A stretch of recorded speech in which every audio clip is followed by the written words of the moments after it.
可是现在，我恨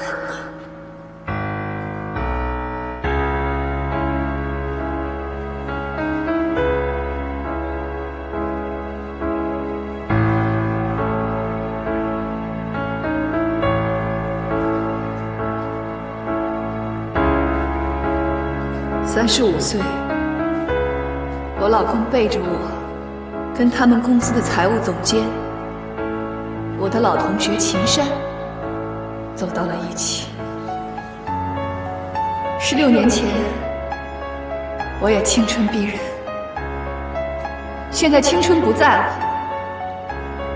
我只剩下一肚子的怨气，我不能就这么过下去。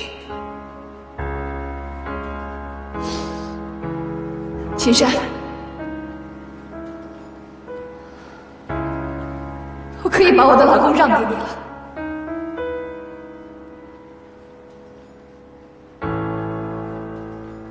我现在放手了。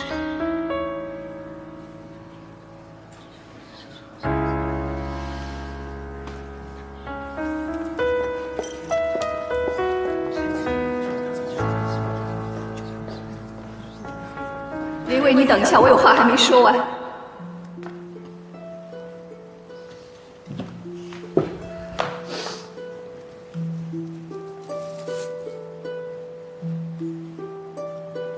16年，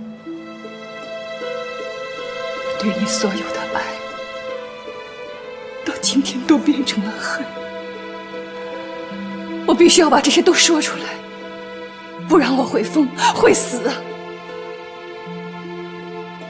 我不允许自己就这样被你悄悄抛弃。别怪我，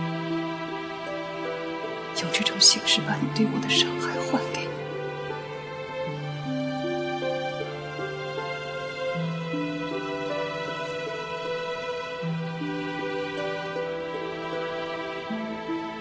生日快乐！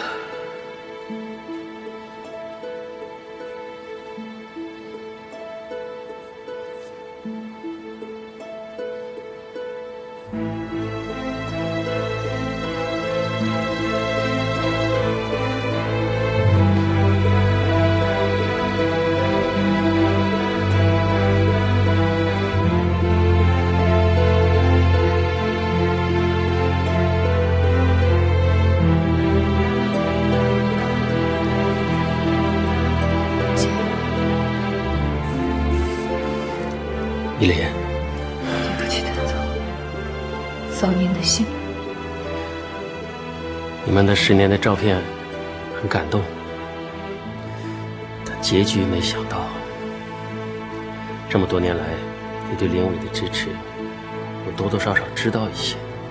我一直以为林伟是一个知恩图报的人，有底线，有原则。最近公司有些传言，我都没信，可我不多说什么了，今后的路还很长。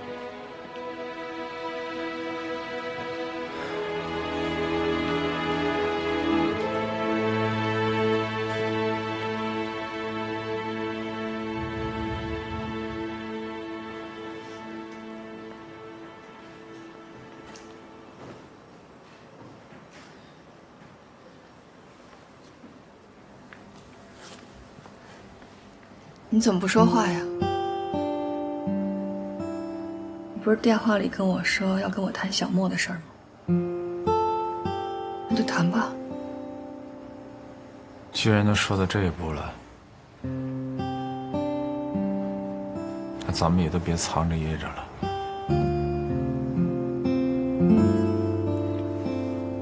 我只有一个要求，你让我把小莫带走吧。怎么可能呢？我怎么可能会把小莫给你呢？这个问题连想都不用想，你根本就没有资格。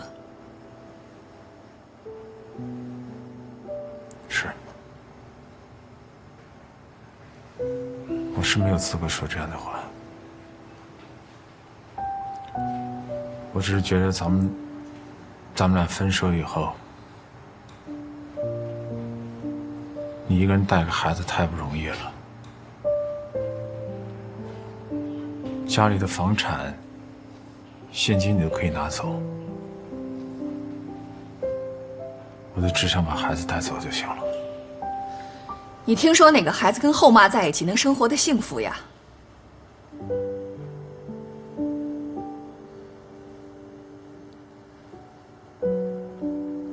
小莫是我一手带大的，他从小到大，所有的事情都是我在照顾，他已经习惯了跟我生活在一起，而且我们俩之间没有必要较劲，要想到孩子的感受，我不想让他因为这件事情改变他自己的生活环境。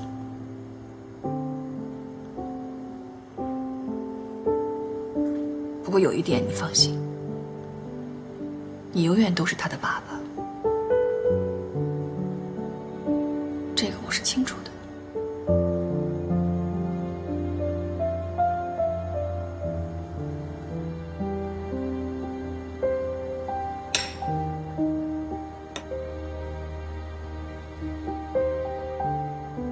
是6年的感情，没想到会以这样的方式结束。我知道，所有的错都在我，我活该。但是我真的一门心思的想回归这个家庭，我希望我们的生活还能像以前一样。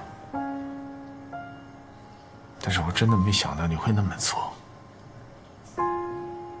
咱们俩之间起码的唯一的一点信任都没有了。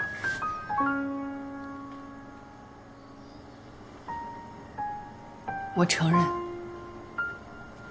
那件事情是我的错，但是也不足以是能让你跟秦山走到一起的理由。行了，都已经过去了，别再说这些了。既然我们已经谈好了，也已经这么决定了，那咱们就痛快点儿，明天就去民政局把事儿办了吧。就明天。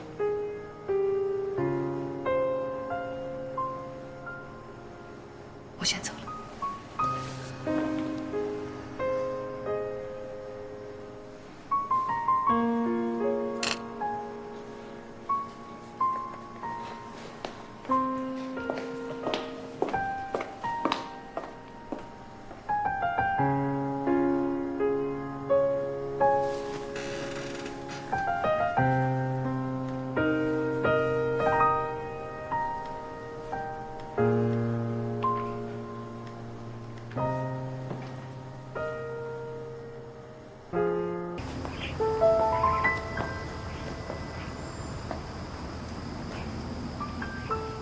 你就没有什么话想对我说吗？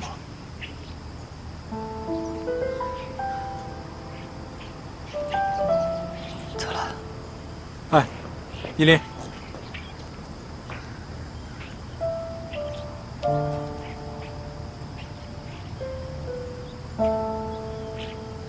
你什么都不用说，我不想听。那我送送你行吗？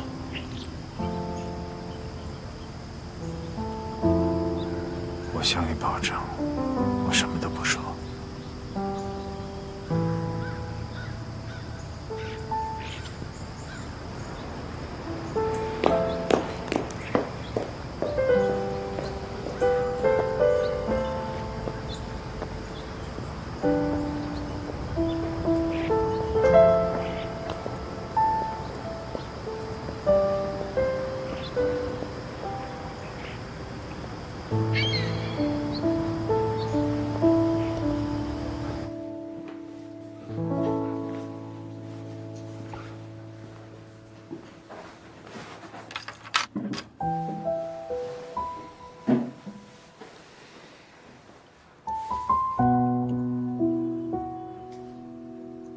10多年了，咱们2个终于在一起了。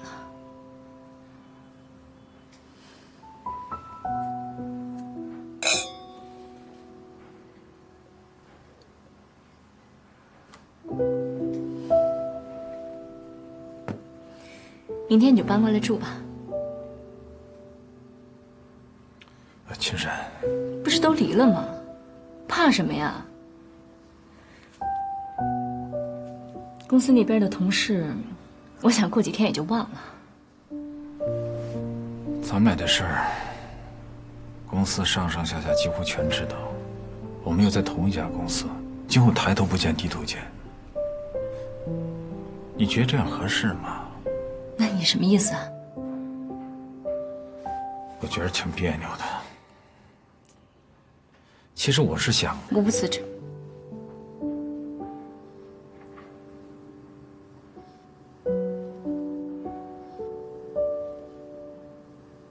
让你失望了？我从来没打算过让你辞职。我话都没说完呢，你想都不想，你居然让我辞职。我也没想让你辞职啊。我们这个行业就现在这个公司最好，而且你现在已经做到我们这个区的销售总监了，往上还有总部。你辞了职你去哪儿？有我的条件，我不愁找不着工作。你是不愁找不到工作，薪水有可能也不比现在的低，可是发展空间呢？你想过没有？你一进中小型企业，就会做到最高层的天花板位置，那往上还能去哪儿啊？你才30几岁，往后你还有20多年要奋斗呢，那以后怎么办？就守着那个天花板过20多年啊？让你走你舍不得，让我走呢，你又怕我今后发展不好，那你到底要我怎么着啊？我不是嫌你发展不好啊，我也不在乎你挣多少钱，但是我太清楚一个长期在天花板待着的人是个什么状态。我不喜欢那样的男人。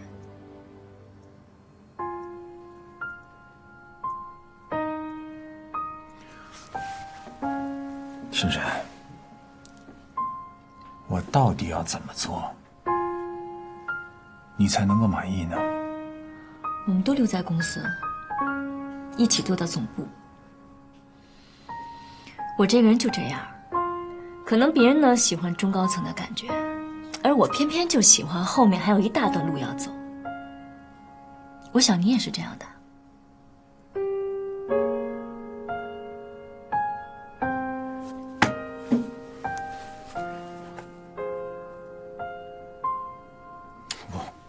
我还以为我们今天要聊的，你要跟我谈的，我还以为是咱们今后怎么生活，咱们今后怎么过日子，没想你谈的全是这些东西。我不是江一林，他能放下的，我做不到。青山，我就问你一句话，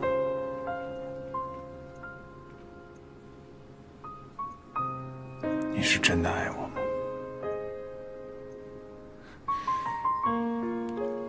我爱你呀，我当然爱你了。正因为我爱你，我才不想成为第二个江一林，一个不懂得自我和婚姻之间平衡的女人被沦为弃妇的故事，我不想再上演了。林伟，你为了我放弃10几年的婚姻，那你应该清楚，什么样的女人才能够抓得住你。你家那串钥匙也用不着了，就扔了吧。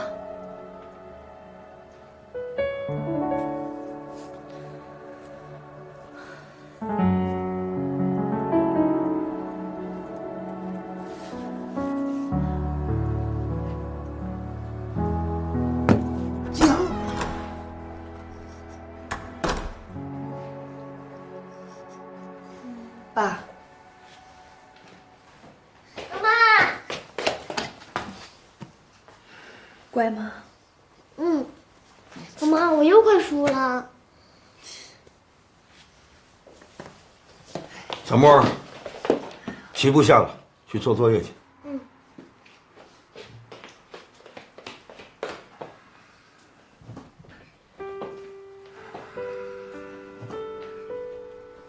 你的事儿都办完了？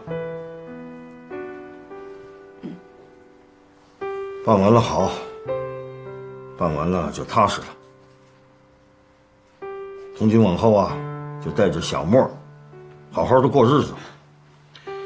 还是住回家里来，就像你们小时候一样，我给你们做饭、刷碗、收拾屋子。你们住回来呢，我这儿也热闹了。哎，爸，对不起啊。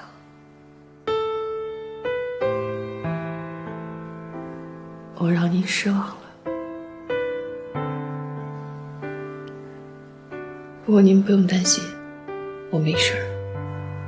跟林伟的事儿也不是1天2天了，我有心理准备。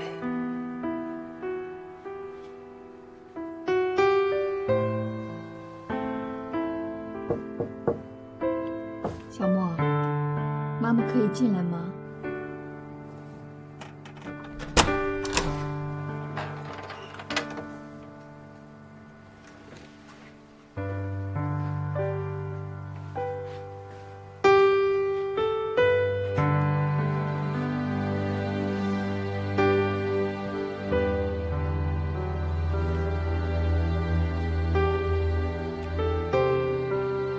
宝贝，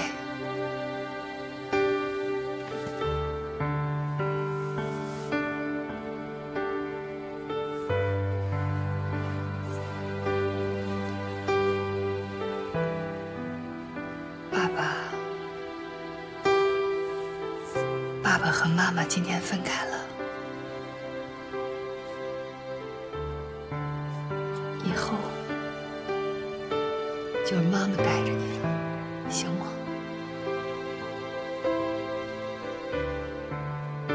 行吗？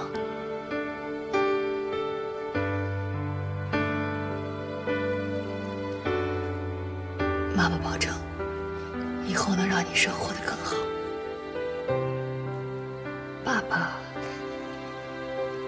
爸爸其实一直都是爱你的。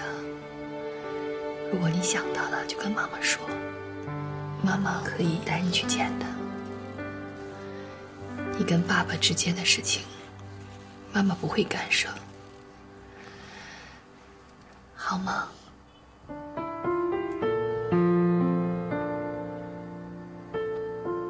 小莫，妈妈知道你很伤心，可你是个男子汉，妈妈不想让你哭。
医生说呀，骨骼恢复得很好，可以不用戴护具了。你看看，神经也在慢慢恢复呢，太神奇了，挺神奇的哈。今天我们庆祝一下吧，去老地方吃个饭。我都问过医生了，可以适当的活动活动。再说了，我都好久没出门了，都快闷死了。这是我得去问一下大夫。我去问吧。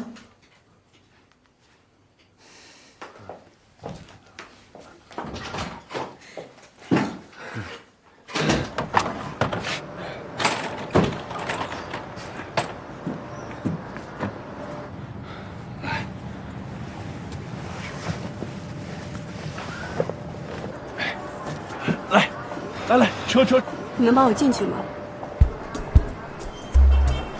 可以吗，王太太？可以啊，你看这台阶儿，轮椅都上不去，抱进去呗。啊！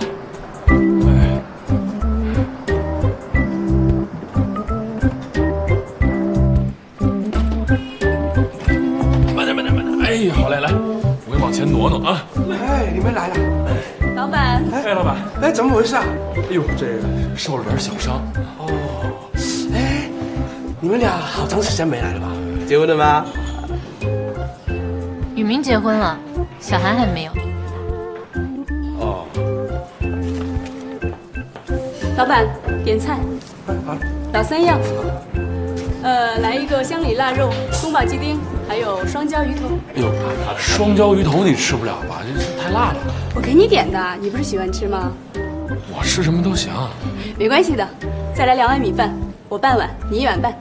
再来2杯冰的酸梅汤，我把我的冰都给你。啊？好了，就这些吧。哎呀，哎，别！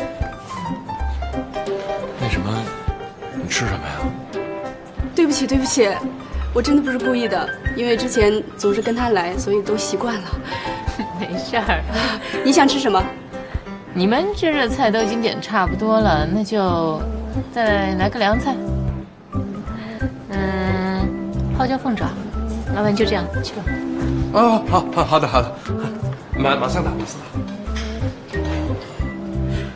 泡椒凤爪，这百爪挠心的，够酸的呀。我没事儿，我能吃。你是病人，你吃不了。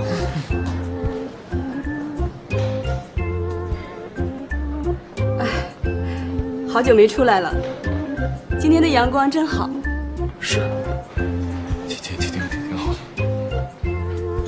哎，一会儿我们去旁边的小公园吧，就是以前我们经常去的那儿。你们聊，我先去趟卫生间。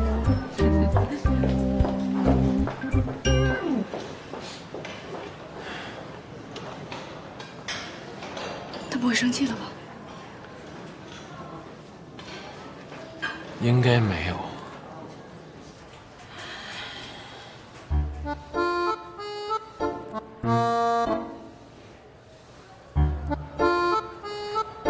马静，听我吐槽。我一点一泡椒凤爪，结果他在那边说什么哟，百爪挠心啊，够酸的呀！哎，你说他什么意思？百爪挠心？这真说到你心里去了吧？什么说我心里去了？他就这样，老抓着我要爆发的临界点。你可千万不能爆发！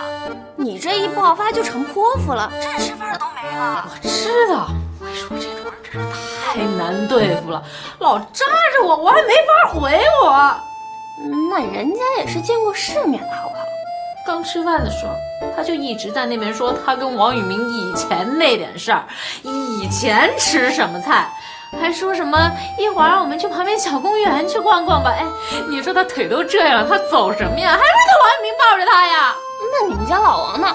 他怎么不拒绝呀？你别跟我火，我好不容易才忍下来了。我得大度，我得给他阳光。我觉得我现在怎么就那么虚伪啊？哎，你不是自己说了要自我拯救的吗？就当是成长了，你就先这么虚伪着，就自我催眠了，到时候就真大气了。我给你支个招，你们家那老王不是工作忙吗？你赶紧发动外援啊！什么呀？听不明白啊！哎呀，我现在火直往头上拱，我听不明白。哎呦，这女人啊，一上火智商就直线下低了。你让那个杨小宝赶紧把你们家老王给叫走啊！对啊。给小北打电话。我一会儿还得出去了，我现在得稍微平静一下我的心情，还得微笑，虚伪一下，是吗？船长，淡定啊。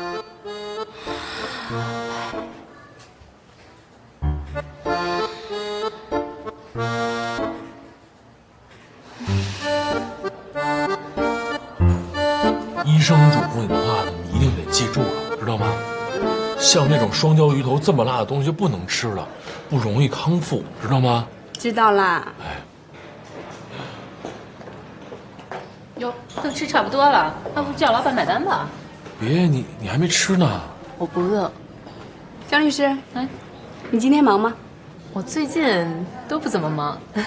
你看今天这饭吃的，你也没吃什么东西，也没说话，要不然一会儿就让雨明陪我吧。哎呦，我呀，可以啊。我都觉得挺尴尬的，你不觉得呀？稍等。哎，小宝，怎么了？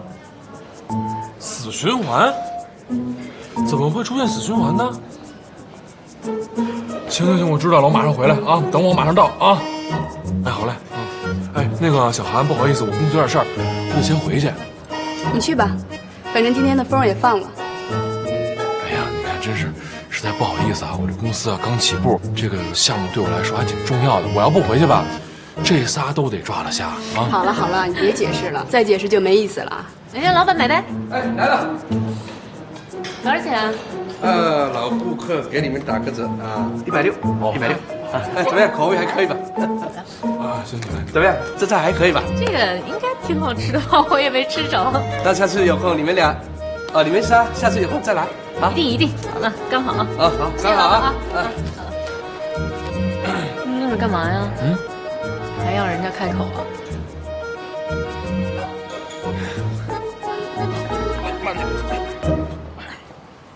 那个，我先上班去了啊，那你也就送他进去吧啊。赶紧去吧。啊，小韩，康复这事儿别着急，得一步一步来，好不好？啊，别啰嗦了，赶紧走吧。哎，我走了。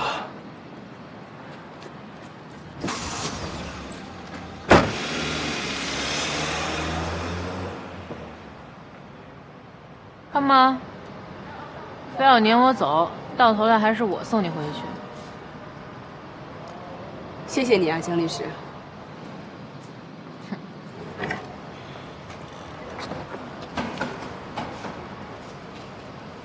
我想下来走走。下来？你没搞错吧？你腿这样，你活动？我都住了2个多月的医院了，一个人躺久了，意志都会跟着倒下去。今天高兴，我想下来活动活动。我相信，我一定能恢复到和以前一样。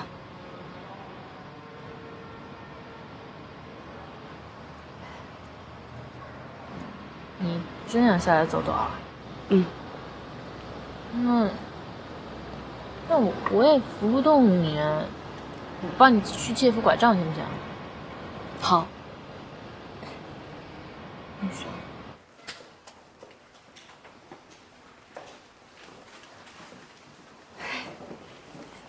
你行不行啊？我觉得我这脚可以受点力了。哎，大姐，要不这你还是别走了吧？不是你觉得又不是医生觉得，你让我背你回去行不行？这太可怕了！你在这儿，医生不是说可以适当的活动活动吗？没事儿。不是你没事，我有事，我在旁边看得心惊胆战的。我们再试试。你也别跟我犟了好不好？我背你回去。你想，你这脚要好了，那雨明不就不来看你了吗？我的脚要是好了，我就去找他。哎，我说你这么飒一女的，干嘛老为男的跟我在这耍心眼啊？你不是一个人在医院闷得慌啊？你怎么知道？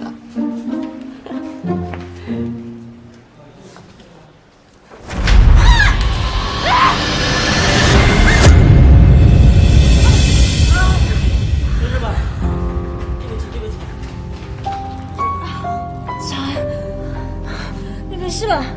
小韩，你没事吧？小韩，医生，医生！本来恢复到这种程度就已经很不容易了，现在同一个位置又2度受损，你们怎么那么不小心啊？对不起啊，大夫，是我们太不小心，太大意了。他现在严重吗？骨伤的问题我们可以想办法，但是神经损伤本来就是个未知数，现在就更不好说了。你们也别压力太大，既然已经这样了，就得面对现实。以后呢，小心点照顾，我们也会尽量想办法。哎，谢谢您，给您添麻烦了。谢谢医生。对不起。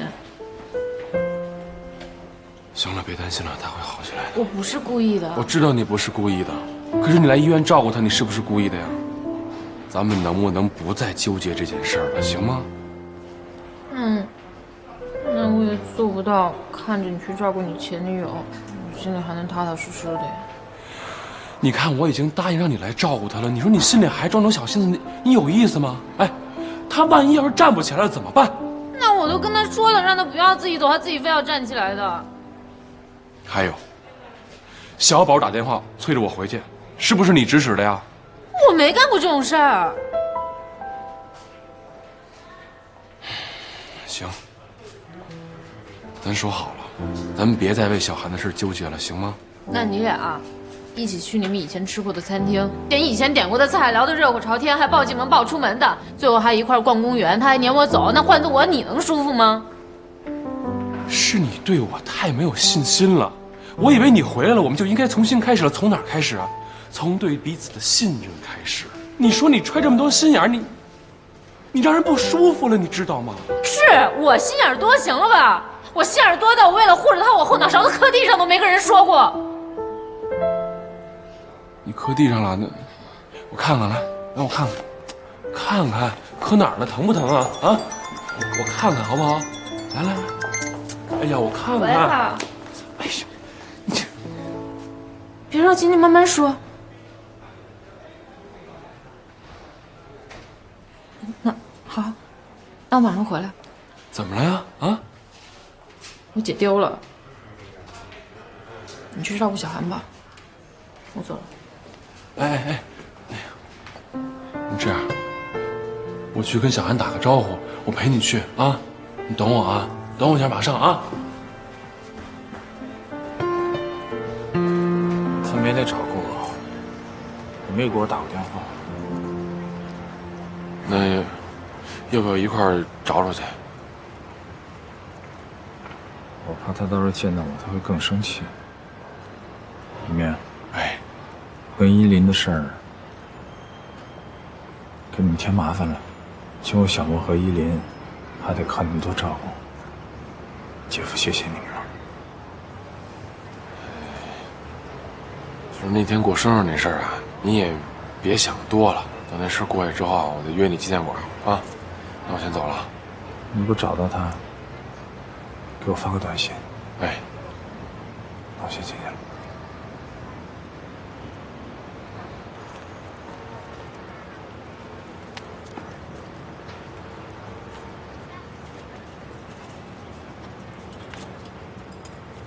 怎么了？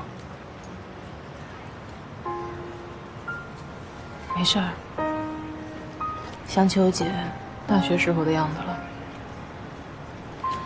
那时候特别崇拜我姐，每年她都要在大礼堂给新生致辞，毕业的时候还要做毕业演讲。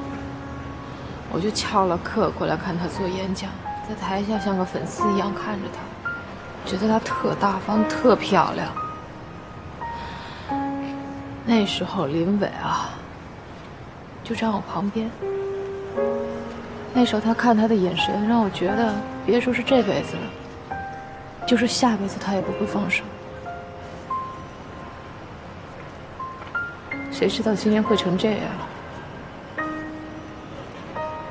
你说，我姐要是不跟他在一块儿，现在会是什么样？是不是一个女人选择了一个男人，就等于选择了一种命运？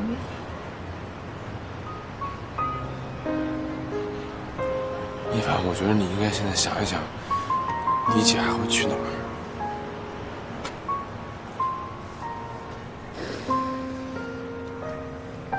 我姐不是那种断了还留着念想的人，所以她一定不会再去他们两个曾经去过的地方。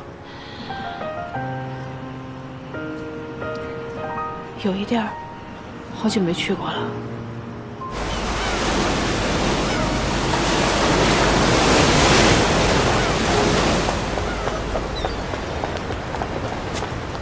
在那儿呢。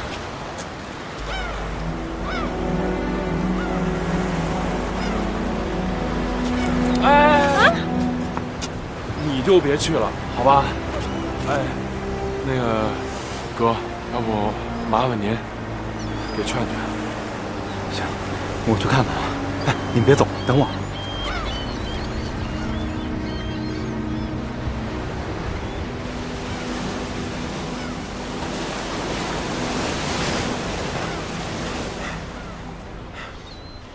你怎么跑这儿来了？电话也不接。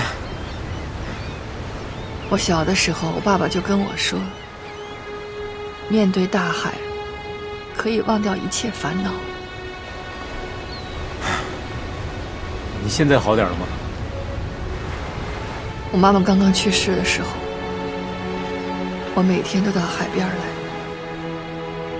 每次我都会用手紧紧握住一把沙子，就想使劲儿把这沙子握住，就好像能留住我妈妈。但是每次沙子都会从我手里漏光，我越是想要紧紧地抓住它，它就会漏得越快。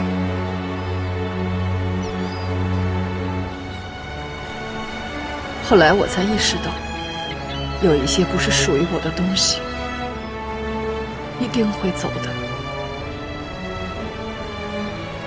你这不想得挺明白的吗？走吧。但是等我渐渐长大了，也就把这事儿给忘了。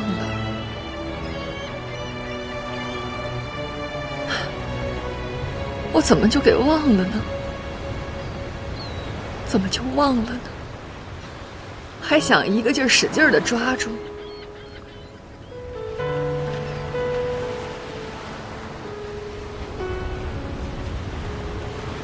对着我这个失败的女人，你是不是觉得我特可怜呢？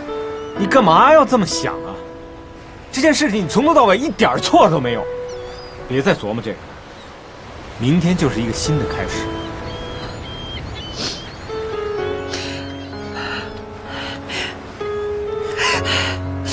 放开我！男人怎么会都这样？这么好的家，为什么不要啊？日子为什么不过下去？现在想来同情我、可怜我是吧？我不需要。依林，放开！我不要你安慰我。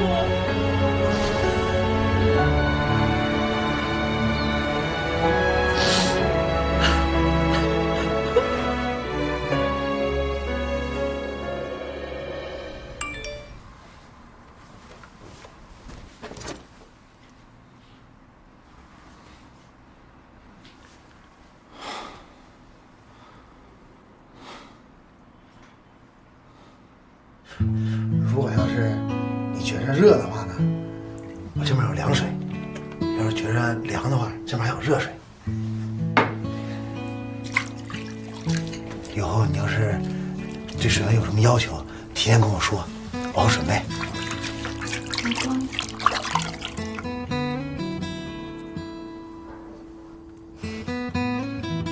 傻啦，不知道我叫谁呢？就是有点突然。要不你也一起泡？我给你洗就行了。没事儿，一起泡吧。快点啊！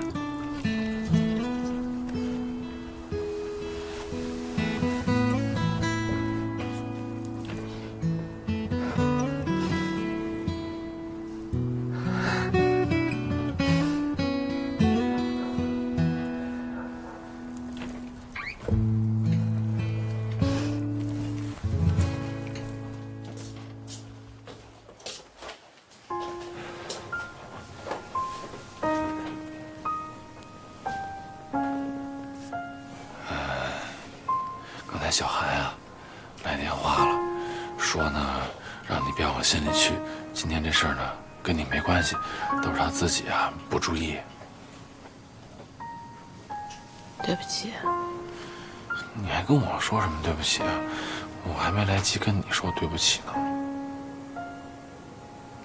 不是，你今天说的话，我想了一下，说的挺对的。我现在啊是不够有信心。之前跟你赌气离婚，让我们这段感情陷到更大的困境当中。后来回来以后，我就想要换一种处理方式。一开始吧，我还挺有自信，我能处理好的，也自以为自己挺大气的。后来时间一长，我就越来越装不下去了，觉得挺害怕的，就怕我们的感情再受到伤害。笑什么呀？很好笑吗？你突然间这么坦诚的跟我说话，我倒有点不太自信了。我知道小韩的事儿啊，让你心里不舒服了，但是你刚才能这么坦诚认真的跟我说这番话，我突然间觉得咱俩呀，还是可以坦诚相待的。我是怕我们谁也不说，都不沟通，到最后会有更多的误会，等到想解决的时候，都来不及了。我觉得在感情这个问题上，你做的对，就应该这样，就应该呢，积极的去面对。因为我不想变成我姐那样。说着说着吧，就又来了。哎，别那么悲观，行吗？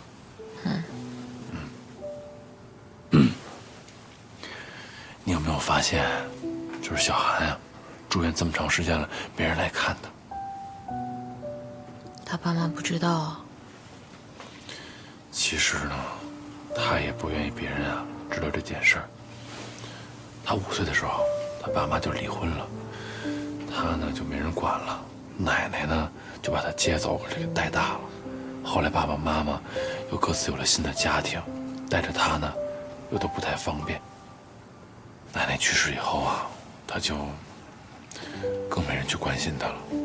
所以我就想呢，你说他现在这样哈，无依无靠的也没人管，也不知道呢以后能不能站得起来。你说如果这个时候我都不管他了，他不是就更没信心，更郁闷了吗？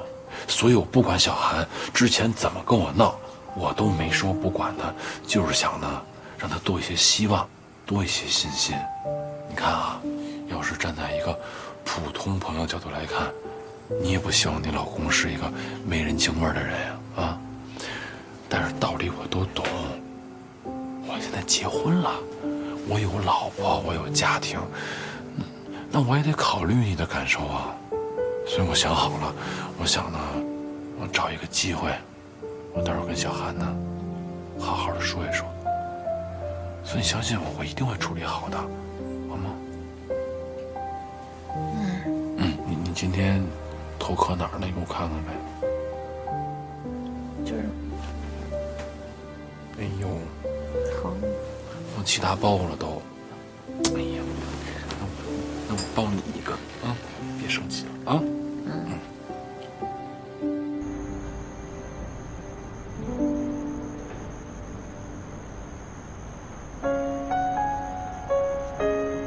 哎呦，38度7，烧的可不低呀。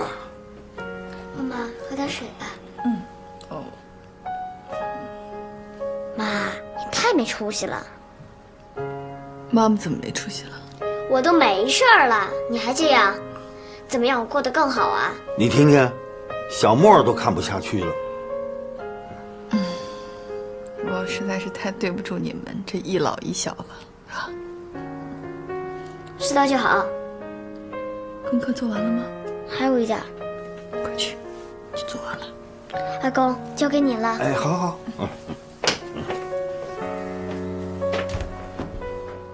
林伟这口气是出了，但是离婚这种事情恢复起来，总得需要一个过程。是，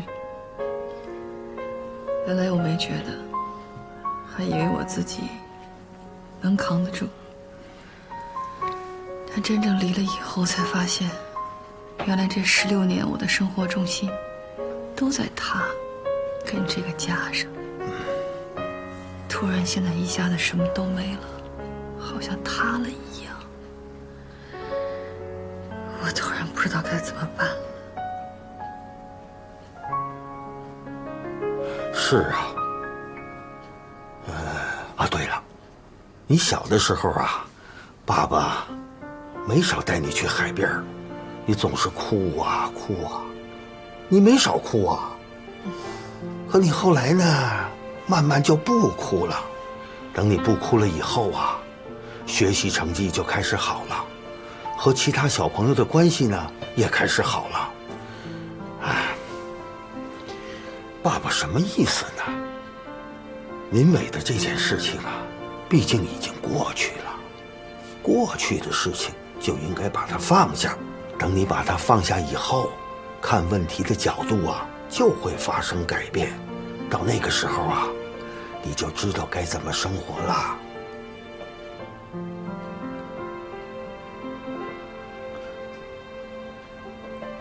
爸，您说我那个时候从哭到不哭，用了多长时间？哎呦，这我可回忆不起来了，时间太长了。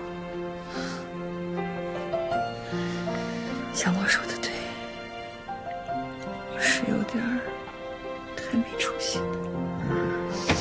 俗话说得好，排毒养颜，只有先排了毒，然后才能够养颜，这是谁也跳不过去的一个过程。排毒养颜。原来听您说话，我觉得特啰嗦没重点，没想到今天江校长说的话还挺有趣。从今往后，想怎么生活就怎么生活，就是别像今天这样玩消失就行了。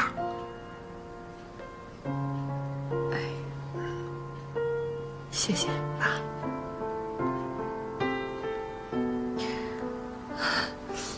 爸啊，我有点困了，想睡觉。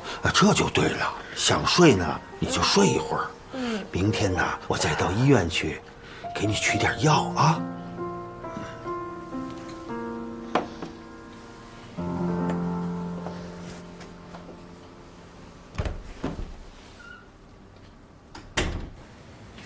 怎么样？还疼吗？有点儿，这护具啊，又重新戴上了。对不起啊。没事儿，一码归一码。再说昨天是我坚持要走的，你没事吧？我没事。大夫昨天怎么跟你们说的？他说，你再辛苦几个星期就好了。你们别骗我了。干嘛那么悲观？脚不都能动了吗？嘿，你这真心话还是假慈悲啊？你要认为这是真心话，那就是真心话；你要非认为这是假慈悲，好歹也是慈悲嘛。骨头汤。下回不想喝骨头汤了，真的喝腻了。行，你现在是老佛爷。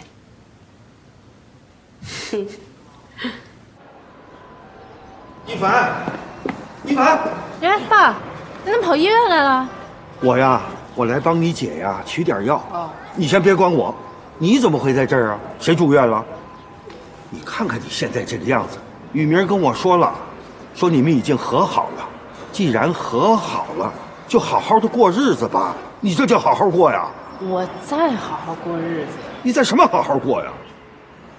再者说了，谁听说过现任妻子去照顾自己老公前任女朋友的呀？啊，你是不是担心你姐，又担心你爸爸，才这么委曲求全的在人家家里过日子呀？你想的有点太多了吧？你还笑得出来？我都想替你哭。实在不行啊，你也跟我回家来住，爸爸还照顾得了你们。你不能够为了你姐，为了我，就在人家家里憋屈着过日子。我没憋屈啊，雨明现在特别好，真的，他特别好。再说你也不能保护我一辈子呀。你结婚过婚姻生活，不就是遇到问题就得去解决吗？我这要跟你回去了，那不就是最差的一种解决方式吗？再说妈临走之前，不也是希望我们能幸福吗？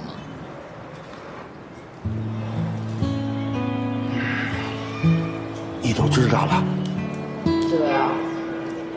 你什么时候知道的？哎呀，反正我就知道了。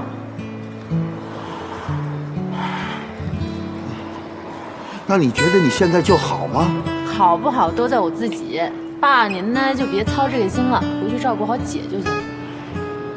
是啊，你们都长大了，爸爸能管的事情也越来越少了。再者说了，爸爸不是万能的。是啊，你看你白头发又变多了，所以别操这心了，真的。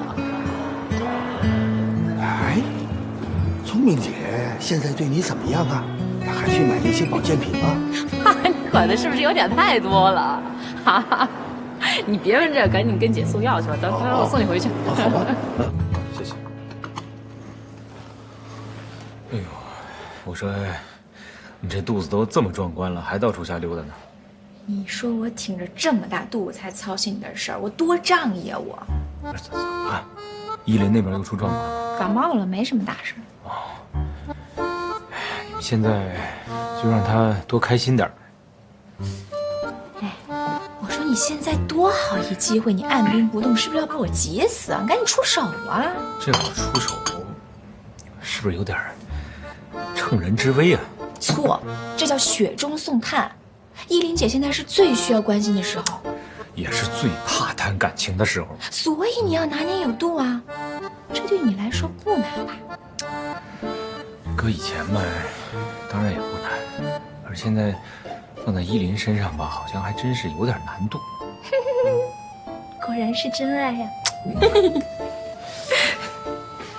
这不是要请你帮忙吗？行，给你支一招啊。你觉得依林姐现在最需要的是什么？休息、疗伤，没关系，我可以等，我可以给她时间。你说的都对。但是呢，依林姐现在的状态，她很快会走出这一步。我觉得她现在最需要的是工作。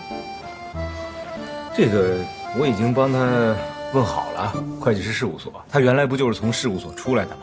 我想她肯定愿意从那儿再重新开始。哎呦喂，果然是情场高手嘛！啊，这话怎么听得这么别扭？我看你这婚后生活是一天比一天滋润的啊！那是必须的，全是感动，全是惊喜，你就羡慕吧你。哎呀，对我们单身汉，你能不能别那么嘚瑟呀？咱点人品。苦啊，像生活一样。哎，你感冒要是好了呀，就出来坐坐，透透气儿。妈妈，你坐一下，给你表演魔术。哟，你什么时候学会变魔术了？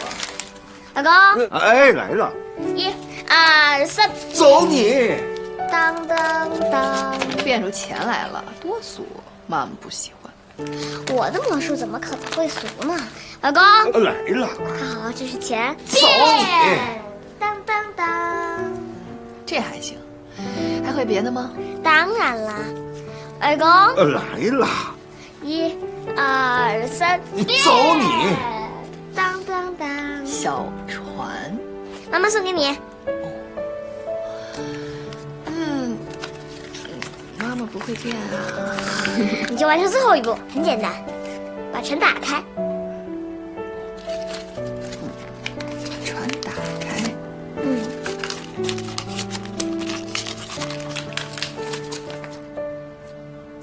哇，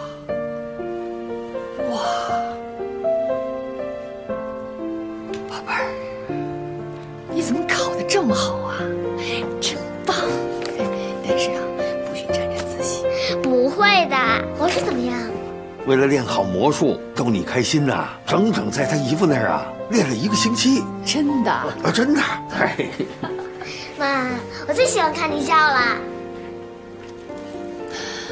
妈妈呢有一些垃圾需要清理一下，给爸爸点时间啊。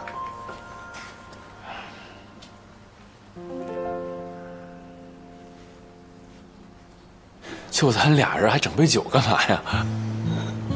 谢谢你，谢谢你对小莫那么好。孩子现在特懂事儿，每天都在哄我。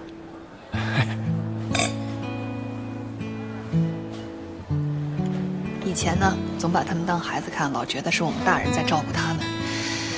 但是现在才意识到，别看那么小个人，能量还挺大。是他现在啊，可懂事了，我特喜欢他。刚刚跟那位办完离婚，我的确有点找不着北。可是现在每天看着我儿子，觉得心里特踏实，他才是我最重要的。所以为了他，我也得让我自己强大起来。来，玉明。哎。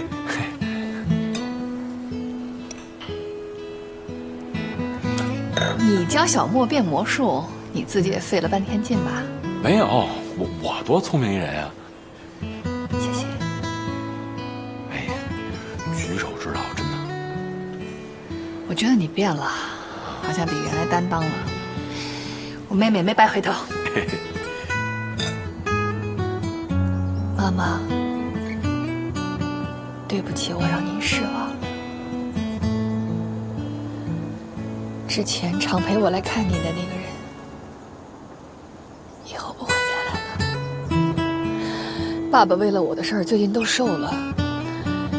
平时那么爱说话的一个老头儿，现在话特别少，只见着他对着您的照片一个人叨叨。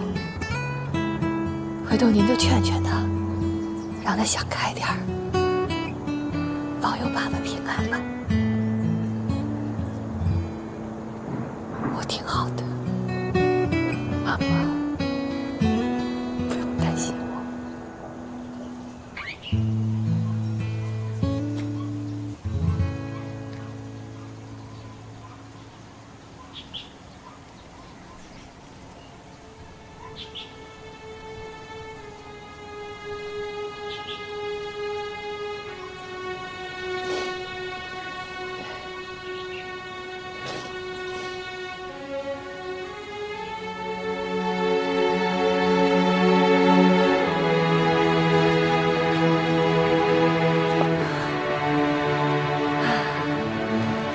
小的时候跟爸一起，每次爬到这儿，总觉得好高好高。小时候多少好玩的事儿啊！嗨，让你吓我一跳！哎，以后得把日子过得漂漂亮亮的。我要把原来的江一林重新找回来。江一林，江一凡，你在哪儿呢？哈哈哈哈哈！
这是家里的钥匙，我留着也没啥用。你扔了吧，反正门锁我迟早要换的。找我就这事儿啊？还有别的吗？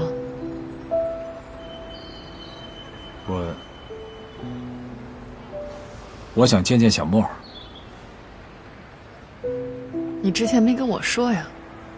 他也没说要见你，没别的意思，我就是想尊重孩子的意愿。依林，你该撒的气也撒了，我也辞职了，你还要我怎么样？不是秦山辞职了，恭喜你啊，终于找到一个比我聪明的女人。依林，你能不能别提秦山了？我就是想儿子了，我想见就我儿子，行不行？以前每天早上上班，晚上回家都能见着他，就这么简单。你能别这么没劲吗？当初是谁呀？我带着儿子去公司楼下找你，你根本就不见我们。小莫都喊成那样，你还装听不见？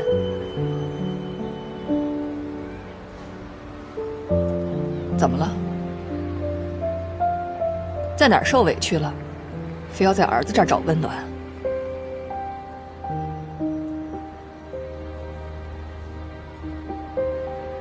对了，正好告诉你一声，你的微信我已经删掉了，以后别有事没事给我打电话，跟孩子有关的事情可以直接跟我发信息。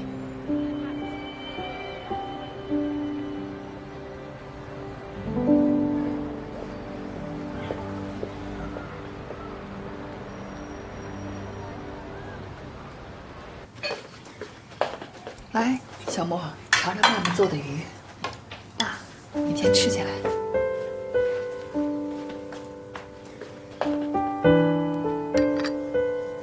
哎呀，没外公做的好吃呀！不会吧？真的假的呀？那你们俩就贿赂我，谁贿赂的多，我就把最佳厨师颁给谁。还要评奖啊？那你说吧，怎么贿赂你？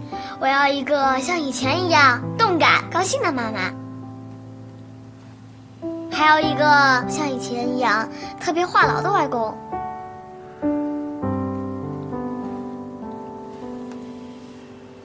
那好，外公现在就宣布，妈妈从现在开始有动感，就特别高兴。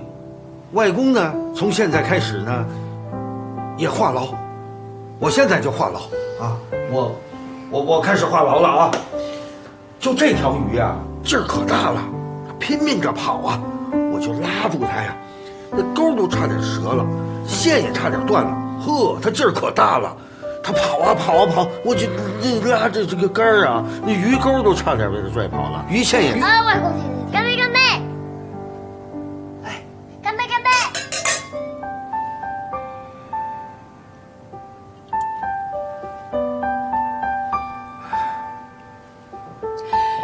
宝贝，妈妈答应你，从明天开始就动感，就高兴，好吗？